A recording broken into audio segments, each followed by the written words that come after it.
राघवेंद्र सरकार की जय। रामचंद्र भगवान की जय। आपदामपहर्तारं दातारं सर्वसंपदां लोकाभिरामं श्रीरामं भूयो भूयो नमाम्यहम्। एक बार तुंगभद्रा नदी के तट पर आत्मदेव नाम के ब्राह्मण रहते थे। उस नगर में बहुत ज्ञानी विद्वान, नित्य त्रिकाल संध्या करने वाले प्रकांड पंडित। परंतु महाराज के घर में, पंडित जी के घर में धन धान्य आदि तो बहुत कुछ है, परंतु उनके कोई संतान नहीं है। आत्मदेव जी हमेशा सत्कर्म करने वाले और भगवान का नाम स्मरण करने वाले, परंतु उनकी जो धर्म पत्नी है धुंधली देवी, वो उनके विपरीत है। गृह कार्य में दक्ष, निपुण, लेकिन आलसी है, कृपण है। और महाराज के घर में कोई संतान नहीं है, उसको लेकर के महाराज दुखी रहते हैं। अगर घर में कोई पेड़ लगाते हैं तो पेड़ के फल नहीं आते। गौ माता के कोई बछड़ा है, बछड़ी नहीं होती, बांझ हो जाती है। घर में तुलसी का वृक्ष लगाते हैं, वो सूख जाता है। उनके दिए हुए जल को देवता और पितर ग्रहण नहीं करते। एक दिन इसी चीज से दुखी होकर के आत्मदेव जी जंगल में चले जाते हैं और वहां पर बड़ा रुदन करने लगते, बड़े दुखी होते। उधर से एक महात्मा जी गुजरते हैं। आत्मदेव जी से पूछते कि ब्राह्मण महाराज, आप यहाँ क्या कर रहे हैं? रात होने वाली है, तो आप पधारे नगर को, यहाँ क्या कर रहे हैं रात्रि?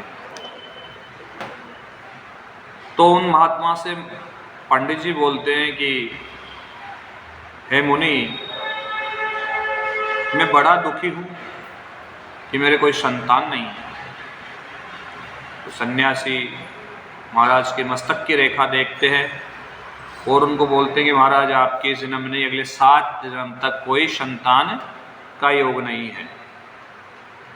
तो आत्मदेव जी बोलते हैं कि नहीं, आप जैसे सन्यासी साधु संत जो होते हैं वो विधि के विधान को बदल सकते हैं, तो आप मुझे संतान होने का आशीर्वाद दीजिए, अन्यथा मैं यहीं पे अपने प्राण त्याग दूँ।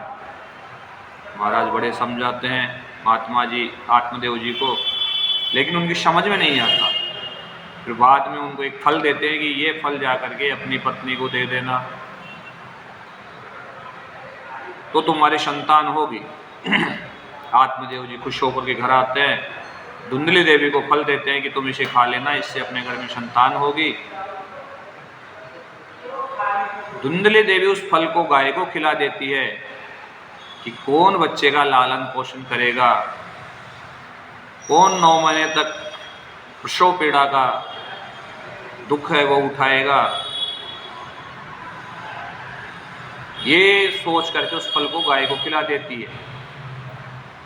और उसकी एक बहन है, उसके 10 संतानें हैं, उसको बोलती है कि तू मेरे को एक संतान दे देना, जो तेरे बच्चा जन्म लेगा वो मुझे दे देना, इसके बदले में मैं तेरे को बहुत सारा धन दे दूंगी। और गर्भवती होने का नाटक करती है, उस छोटे उसकी बहन के बच्चे को ले लेती है और बोलती है कि हमारे पुत्र हुआ है। आत्मदेव जी बड़े खुश होते हैं, उसका जातकरण नामकरण संस्कार कराते हैं। तो आत्मदेव जी उसका नाम भगवान के नाम पर रखना चाहते हैं, लेकिन धुंधली देवी ने कहा कि नहीं, मेरा पुत्र है तो इसका नाम धुंधकारी रखा जाएगा। और उधर जो फल गाय को खिलाया था उससे गाय के जो बच्चा जन्म लेता है वो शरीर तो मनुष्य का है लेकिन उसके कान गाय के जैसे हैं, तो इसलिए उसका नाम हुआ गोकर्ण जी महाराज। इधर धुंधकारी बड़ा ही दुष्ट अनाचार करने वाला, जो अन्न खाता है, भोजन खाता है, मुर्दे के हाथ को छुआ करके खाता है, गलत कार्य करता है, चोरी डकैती वेश्यावृत्ति आदि करता है। उधर गोकर्ण जी महाराज बड़े विद्वान प्रकांड, धुंधकारी का अत्याचार दिनों दिन बढ़ता रहता है, अपने पिता की सारी संपत्ति को लुटा देता है। एक दिन अपनी माँ को मार देता है। इस बातों से दुखी होकर के आत्मदेव जी ने पूछा कि ऐसे कुपुत्र के बजाय तो बिना संतान ही अच्छा था। गोकर्ण जी महाराज अपने पिता को उपदेश करते हैं कि पिताश्री, ये संसार मोह माया पत्नी पुत्र आदि कुछ नहीं है। अपने जन्म को सुधारने के लिए भगवान का नाम स्मरण करो और ग्रह को त्याग दो, वैराग्य धारण करो। गोकर्ण के उपाख्यान को सुन करके आत्मदेव जी जंगल में चले जाते हैं और भगवान का नाम स्मरण, गो सेवा, दशम स्कंद का पाठ करते हुए, भागवत के दशम स्कंद का पाठ करते हुए भगवान कृष्ण को प्राप्त होते हैं। इधर धुंधकारी चोरी डकैती में मारा जाता है और वो प्रेत बन जाता है। गोकर्ण जी महाराज तीर्थ से वापस आते अपने गांव में, तो अपने घर में रुकते हैं, तो वहाँ उनको अलग अलग तरह की आवाज़ सुनाई देती है और अनेक अनेक रूपों में, छद्म रूपों में धुंधकारी गोकर्ण जी महाराज को दिखाई देता है। जब सुबह प्रातःकाल होता है